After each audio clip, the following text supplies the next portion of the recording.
So I was watching a movie with my girls the other day. Well, many of you have probably seen it.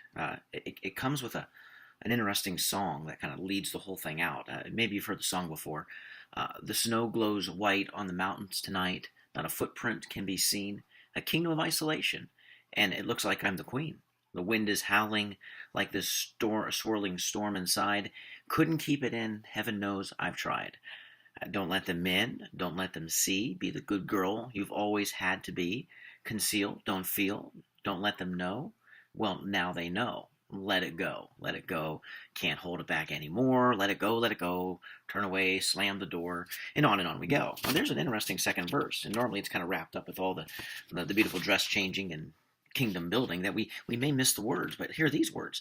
It's time to see what I can do to test the limits and break through. No right, no wrong, no rules for me. I'm free. I didn't pick up on it until I heard my girl singing it the other day, and I thought to myself, whoa, wait a second, there are rules. Of course there are rules for you. They're my rules. But it got me thinking, there's a spirit here that maybe continues to get humanity into trouble. It always gets you and I into trouble.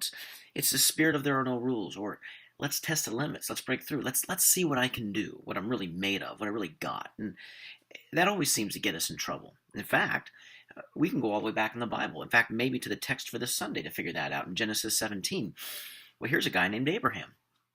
And God had given him a promise, a beautiful promise, a promise that said, "Hey, I'm gonna bless you and multiply your family and give you lands as far as the eye can see, and family as many as there are sands in the seashore and stars in the sky." And Abraham thinks to himself, "This is a good deal. What do I need to do?" God says to Abraham, "Well, all you need to do is, well, accept it, receive it, take it, follow my covenant, or basically deal with it correctly, live in the way I tell you to live, so you can enjoy it best." And Abraham says, "That's fantastic. I'm all in."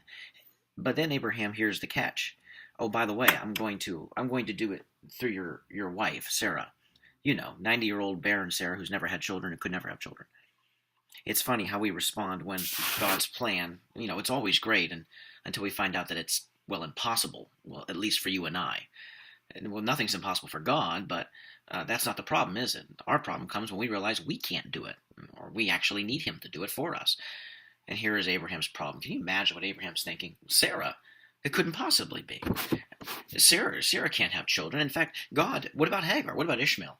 Hey, we already worked this out. In fact, Abraham went ahead and Sarah worked out a deal. God had never mentioned who would bear the child, so it was only natural that Sarah and Abraham would figure, well, obviously we've got to work this one. God needs our help. After all, it's been a while since He made the promise. And so here in the conversation with God, Abraham suggests, well, why not Ishmael? We've already gone ahead and done the work for you, and after all, I think I helped you out pretty good here. But God relents and says, no, or He doesn't relent. In fact, He responds by saying, "No, Abraham. No, it's going to be through Sarah. In fact, not only will it be through Sarah, but it also will be your son. His name will be Isaac. And you will name him that, and he will be the chosen one. And it will be through very much him that the promise will be had. He will be the one that has all these children in this land, and through the lineage of him will all of your promise come." Well, that seemed to be enough for Abraham.